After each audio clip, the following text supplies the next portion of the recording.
Hello po, isang magandang araw po sa ating lahat and kumusta po kayo? Ako po si Melissa and sa lahat po ng Pisces ngayon, welcome po sa channel po natin and dito po pinag-uusapan po natin ang iba't ibang klase po ng spiritual and sa lahat po ng Pisces ngayon, magbibigay po ako ng reading, card reading and magbibigay din po ako ng dagdag kaalaman po sa inyong energy sa lahat po ng Pisces, and anyway guys, ang Pisces po is in the 12th house. So, kung gusto mong malaman ang nangyari or mangyayari sa iyo sa isang taon is i-add mo lang yung 12, 1 plus 2. So, 2025 is equals to 12. So, kung nakikita po ninyo guys, sa mga unang zodiac ko po na sinasabi is like, lahat po yan, magmamatch po yan siya. Kung 12, 1 plus 2, 1 plus 2 plus 2 plus 2 plus 5 is equals to 12 pa rin po. Parehas din po sa pagdating po dito sa tarot card. And sa lahat po ng zodiac sign guys, sa lahat po ng zodiac natin, ang Pisces lang po is not related to any tarot card sa major arcana. Pero pwede po natin na i-attach po ang the moon. Siguro nga po is pwede din po ang tinatawag po nating the high priestess. Kasi ang the high priestess is 2. But ang ano po kasi natin dito, pagdating po kasi sa buwan, nandiyan na po yung intuition mo, malakas po ang intuition mo, malakas po ang pakiramdam mo, and is a water element. But ang moon po, talaga pong meron po siyang Scorpio. So, dapat nga po, ito po yung tinatawag po natin na, ito po yung mas nakakaano po na, meron po tayong tinatawag na Scorpio element.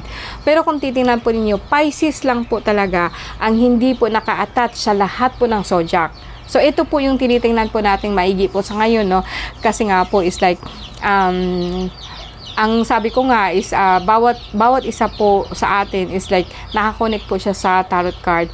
Pwede natin gamitin ang moon, pwede pong gamitin natin ang water element, pwede din po ang star, pero sa lahat po is like moon ang pinaka closest relation po sa Pisces, And sa totoo lang guys, ang bawat isa sa atin, there is no such thing as maswerte ka ngayon. Kaya lang po, pag titingnan mo kasi ang zodiac po natin, we have 12, and since napaikot po yan, so meron po talagang pagkakataon, or meron po, nagkakataon po talaga na kuminsan po talaga mataas ang energy mo, mas kuminsan po naka-align po. I mean parang nasinagan ka ng buwan po ng Jupiter. So marami pong blessing po na parating sa iyo. Kuminsan po nasa ilalim po ng buwan. So kuminsan po talaga pwedeng sabihin po natin na medyo hindi malinaw sa iyo kung ano po yung nangyayari sa iyo sa ngayon sa taong to. Ngayon anyway, kung titingnan ko ang Pisces, kung isusumada po natin ito ngayon sa numerology, napakaswerte supposed to be ng moon ngayong Pisces po na itong taon na to. Lahat po matutupad sa inyo. Yung sasakyan na inaasam ninyo, yung tinatawag po natin na pera, and kung hindi kayo natatalo po ng emosyon nyo. Now, ngayon guys, may mga nagsabi sa akin, ma'am, isa po akong Pisces, isa po akong Aquarius, isa po akong Aries, pero sa ngayon po talaga parang mahina po or baliktad po yung nangyari sa akin, Sobrang hirap po ang dinanas ko ngayon kaysa sa swerteng sinasabi mo. Well, sa akin kasi, kahit sabihin po natin na isa ka pong Pisces, sabihin kong maswerte ka po, hindi lahat ng Pisces po makaka-receive nun. Okay? It's the same thing with, marireceive mo ang balita na ito, nasa sa iyo yun kung i-accept mo siya o hindi. Now, kung sabihin mo sa akin na, ma'am, puro hirap po ang dinanas ko ngayong taon na to. Sabihin po natin, patapos pa lang, pangangalahati pa lang po tayo. Kung tatanggapin mo kung hindi mo tatanggapin po ang sinabi ko sa iyo, then hindi mo talaga marireceive yun. It's a fact. Talaga pong yun po talaga ang nangyayari sa atin. Kasi, mostly kasi sa atin, lalo na kapag hirap na hirap tayo, parang bang binabaon po natin ang sarili po natin. Ikaw mismo ang nagbaon nun. Ang sinabi ko nga sa iyo, ang lahat ng mga nangyayari sa atin is pagsubok lang kasi meron kang gustong makuha. Walang ano dito guys sa mundo po natin, walang libre. Nasubukan ko na nga yan. Lahat ng sinukuan na kinuha ko, grabe po ang pagsubok na binigay po sa akin. Kasi gusto mo siya. Kasi gusto mo siyang makuha. Gusto mo siyang maano. Gusto mo siyang meron kang katulong. So, kailangan paamuin mo siya lahat na. And mind you guys, na sa mundo po, hindi lang iisang sinukuan. Ang dami po. Ang lahat yan siya magkakutsaba kung minsan. No? Kaya kung minsan talaga pong grabe pong sakit ng dibdib ko, hindi ko alam kung bakit, hindi ka makakatulog, no? Sabihin niyo sa akin, pakialamera ka kasi. Oh, yes. Tama ho kayo. Hindi ako pakialamera, kundi curious ako. No? Ano ba talaga ang sinukuan? No? Ano ba talaga to? Okay? And dahil po dyan, marami po ang naiinggit. Sa pagkadami-dami ng alaga ko, sa pagkadami-dami po ng aking mga kasama, sabihin po natin na mapalad ba ako? No. Lahat tayo mapalad. Walang pinipili ang Diyos sa atin. Bawat isa sa atin is deserved to be that. You deserve something po na nasa sa iyo kasi yun kung tanggapin mo siya. Nasa sa iyo yun kung i-appreciate mo ang mga bagay na kung anong meron ka. Kasi hindi ba ako naniniwala na walang-wala talaga kayong pera. Piso baga pera yun. Hindi na nga lang. Ngayon baga ang 100 mo noong panahon malaki na. Ngayon wala na. Yung 5 mo 100 na sana yan ngayon. Hindi ang 100 noon mamili ka ng ulam, meron pa yung sukli. Ngayon wala na. No, ang kilo ng baboy ngayon 400 na. Sige, 400 na. Magkano ang ano natin? Kung bibilangin ko yan guys, sobra po. Pero sa akin, I always believe na no matter what happen, God always provide. Yun po ang gusto kong i-share po sa inyo na kahit ano pang mangyari sa atin, God will always provide. Nasa sa iyo yun. Okay? And hindi naman ako na nagsasabi ngaya na lahat ngaya siguro nga ganyan kayo kasi batugan kayo, no. May mga tao talaga po na sapat na sa kanila yung mga bagay na yan. Masaya na sila So, ikaw po, pag tinitingnan mo sila, parang sa iyo, nahihirapan sila. Pero buhay nila yun Tingnan mo yung mga guys na parang pag nakikita ko yung mga tao, no, na meron silang time magzuzumba, meron silang time magchismis, meron silang time na happy, buhay nila is, parang kumbaga sa akin, no, ang saya nila, no, yung ganon, yung parang party dito, party doon, yung bagang, okay, sa akin kasi, no, yung party ko, guys, yung yung pahinga ko is sa duyan. Tapos sa bukpundok. Tapos pag naghiga pa ako, wala po ako sa katawan ko, nandun po ako sa mga nire-ritualan ko. Pero okay ba sila sa buhay nila? Like, masaya ako pag may natulungan ako, totoo yun. And minsan, dinagdagan ko na nga ng buhay, tinira pa ako. Pero para sa akin, it's okay. Sabi ko nga sa inyo, no, lahat talaga tayo susubukan. Kumbaga, wag mo lang siyang sabihin po natin na walang personalan ba, no? Kung maagaw sa yung asawa mo, bakit hindi mo kasi siguro binantayan? Kumbaga sa akin, no? No hard feelings, let them go. No, let them go. Hindi sila para sa'yo. And then move on. And then huwag ka nang mag-isip na bakit ganito, ganyan, paano ko bubuhayin yung mga anak ko. No, huwag kang mag-isip na ganyan kasi kayang-kaya mo yan. Kayang-kaya mo yan. No, alam kong may mga tao na hindi katulad ba, bawat isa sa atin may kanya-kanya pong yung tolerance ba ng pain, meron kanya-kanya tayong tolerance po ng problema, kanya-kanya tayong pero siguro kung naagapan sila, no, siguro pwedeng nabigyan mo sila ng solusyon, gano'n, no. So, sa akin, sa inyo guys, kahit sabihin po natin punong-puno kayo ng problema, I think kung may mag-reach out po sa inyo, sa mga kasama niyo, mga kaibigan, makinig lang kayo ng problema niyo. Huwag na niyo dalhin sa bahay. Pag may problema dito, lusot diyan, kahit papaano po, and then magbigay ka po, kung hindi ka naman nakakatulong po sa problema niya, huwag mo nang dagdagan, no? Isa yun sa mga no. And sa Pisces po, actually sa buwan na to, kung hindi kita i-attach sa lahat po ng zodiac sign, either the high priestess, actually maswerte ka ngayong taon na to. Okay, sa susunod, sabihin po nating 25, 26, so 2 plus 6 is equals to 8. Ang laki ng pagbabago is equals to 9. Pero sa ngayong taon, ang 12 kasi, I always believe na maswerte siya. Maswerte siya guys kung talaga pong tingnan niyo. Maswerte siya kung tatanggapin mo. Maswerte ang buhay mo kung mag-open po ang mind mo na ngayong taon na ito maging maswerte ako. And hindi lang ito yung swerte na na paghirapan mo. Kasi ang 12, no, parang lalagapak lang talaga sa'yo. Sa totoo lang. Parang darating lang siya ng kusa sa iyo. Hindi mo siya kailangan paghirapan. Ito yung talagang swerte na pwede sa sugal, pwede nga sa ganito, pwede sa ganyan, o nakapag-asawa ka ng ganyan, kaya niya ibigay niya sa iyo lahat, no? Happy you, no? Kumbaga sa akin, no? Sana all. Natatawa ako sa experience, sana all. Okay? So, punta tayo sa guys, sa reading, no? Sorry po, naging madada ako sa lahat po ng Pisces diyan. Okay, tingnan po natin ang nangyari po sa lahat po ng Pisces, no?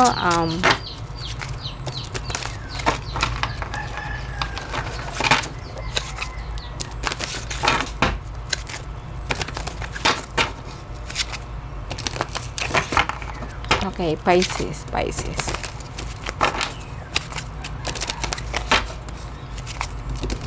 Okay, Lord. Magpasan mo po ang aking kaisipan. Pagaanin mo ang aking kalooban. Bigyan mo ng blessing ang lahat po ng Pisces sa ngayon. Na sana po, nawa po'y matupad po ang lahat ng pangarap nila ngayong taon na to.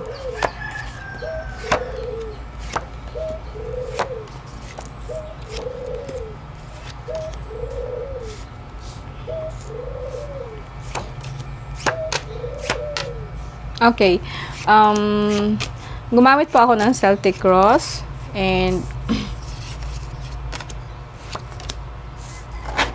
okay, sa lahat po ng some of you, no, hindi naman ito lahat talaga po magkakatugma sa inyo. Pwede pong mag-resonate, pwede pong hindi.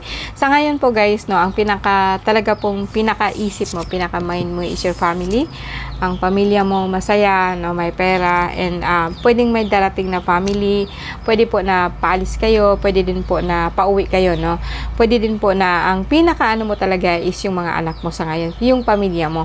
Now, siguro guys, no, may nararamdaman kang pananakit po ng tiyan. Pwede din po itong in your mind, parang nag-aalala ka. Meron kang inaalala, meron kang worry, meron kang worry about something, and kahit anong gawin ko guys, lumalabas na rin po talaga ang mga kaluluwa, no.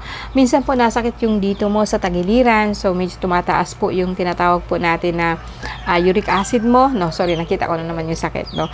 And sa ngayon po, mabigat po ang pakiramdam nyo, no. Bakit, no? Akala ko, o sabi ko nga sa inyo, maswerte sana kayo ngayong taon na to, pero kasalukuyan po parang ang bigat po ng pakiramdam nyo. So far siguro mostly sa iba is may lagnat siya. Pagdating naman po sa pera guys, no, meron naman po kayo, no.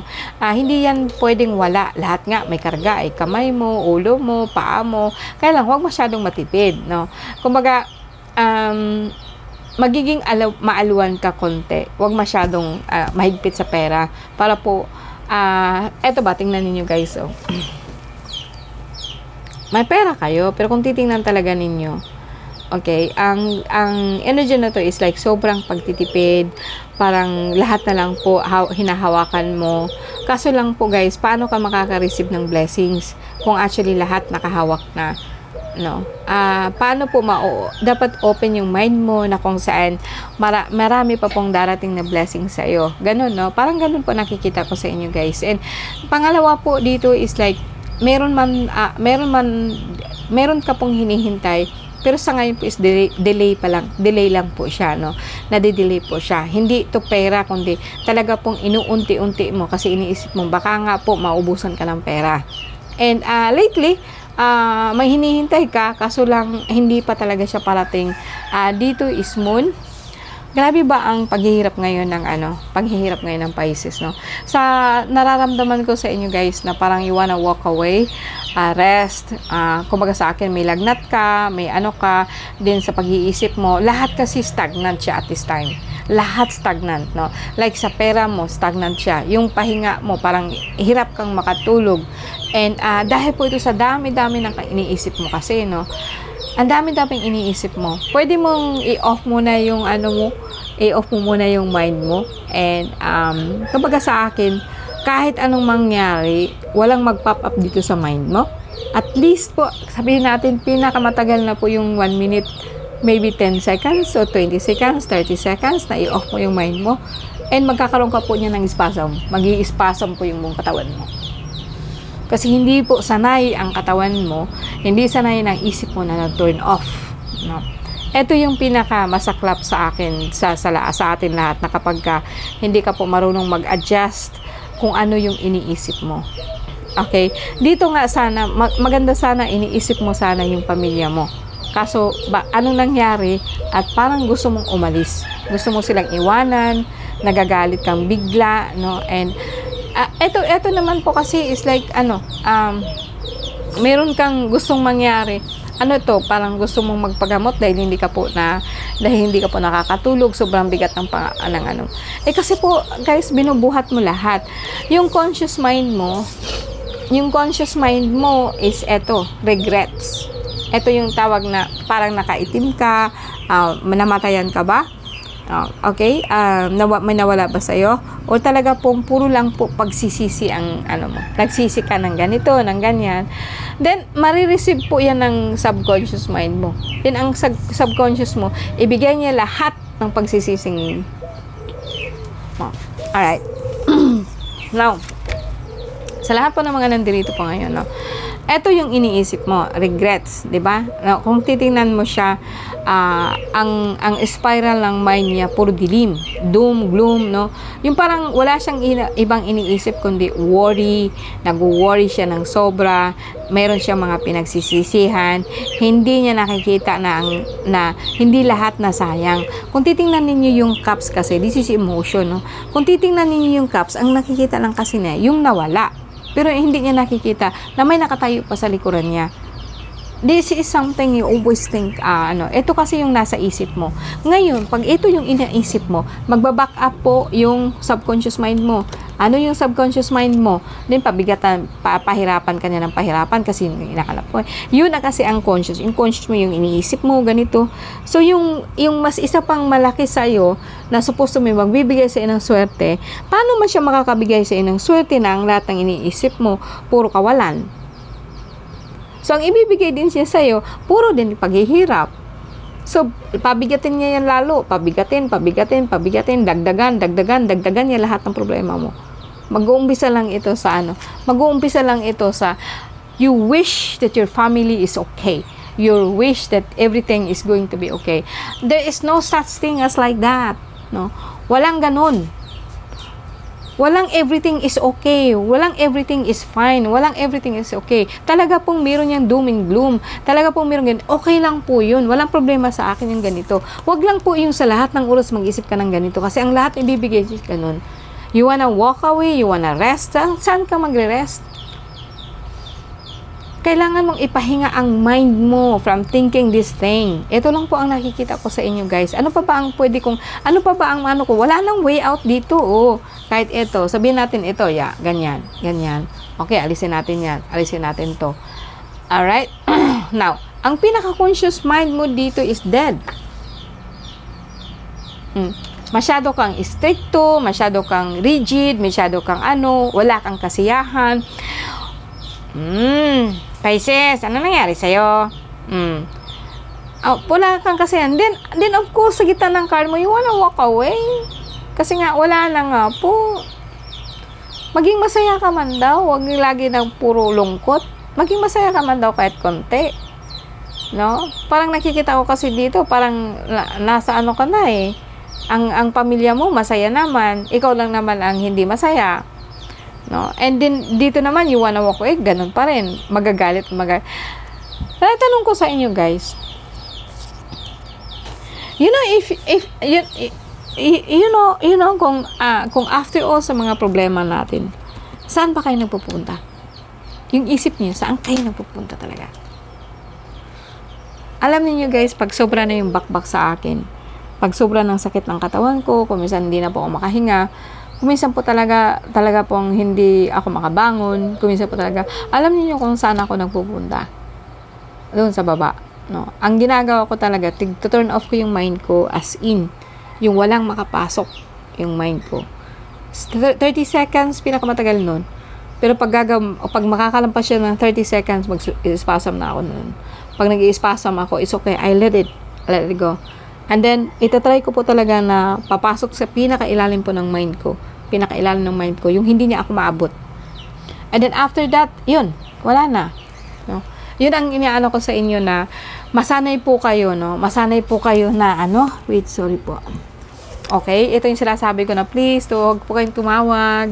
Ang isa lang po ang cellphone ko na ginagamit ko pang record. Ito din po yung tinatawagan nyo. Kaya sabi ko nga sa inyo, PM lang po muna. Anyway guys, balik tayo dito, no?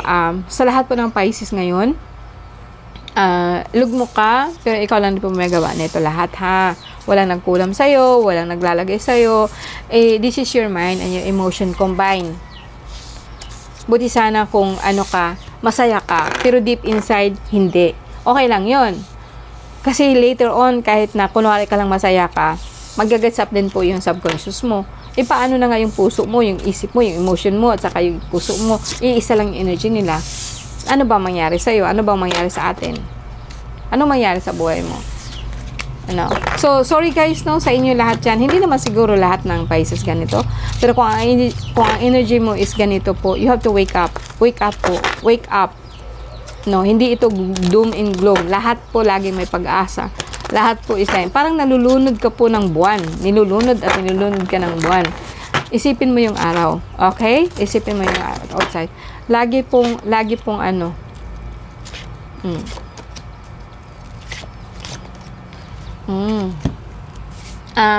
may nangyari ba sa inyo ng grabe ba ang devastated mo sa mga mahal mo sa buhay? Pinagtaksilan ka ba nila kaya po hindi mo siya matanggap-tanggap? Hindi mo matanggap-tanggap yung nangyari sa inyo kaya ganito ka hanggang ngayon? Pwede din pong sabihin po natin na sa ngayon po talaga is 9, 12, 2, 6. Actually, good na po siya. Maganda po ang parating po sa inyo. Marami pong tutulong sa iyo na I think kaya lang po justice kasi ang nandito. Parang binigyan ka po ng parang more on pag isasara ko ang card na to and titingnan ko ang lahat po ng Pisces is like para kasing sobra ang expectation mo sa mga mahal mo sa buhay. And nakalimutan mo na meron silang sariling buhay, meron silang sariling karma, and meron ka din sariling ganon. So, para sa akin, I think, let go mo yung expectation mo sa mga mahal mo sa buhay, tapos itaas mo yung expectation mo sa sarili mo. Alright? No? Hopefully, guys, sa lahat ng Pisces, nakatulong po ako sa inyo, no? And lahat tayo merong ups, merong down, lahat may pagsubok. Kung pagsubok man lang, sobra-sobra na yata, no? Lahat na yata nasa loko. Pero lahat yun nakakayanan kapag malakas ang loob mo. Tapos alam mo kung anong ginagawa mo, ano ang gusto mo talaga mangyari. Okay guys, maraming salamat po sa inyo, no? Sa lahat po ng Pisces yan. Hello po, and nawa po, no? Tas mo yung puso mo dito, no? Isipin mo po yung araw. And hingang malalim. Okay? Release mo yung lahat po ng negative na iniisip mo. And then, isipin mo yung araw. Yung masayang araw. And then, isipin mo yung mga time po na masaya ka. Para ma-replace po yung mind mo ng time po na, inisip mo yung time po na may pera ka. Siyempre, di ba? Masaya tayo pag may pera. Isipin mo yung time mo na nabibili mo yung kung anong gusto mo. Tapos, isipin mo yung tao na nakapagpasaya sa'yo. And maraming salamat po guys. And thank you very much po.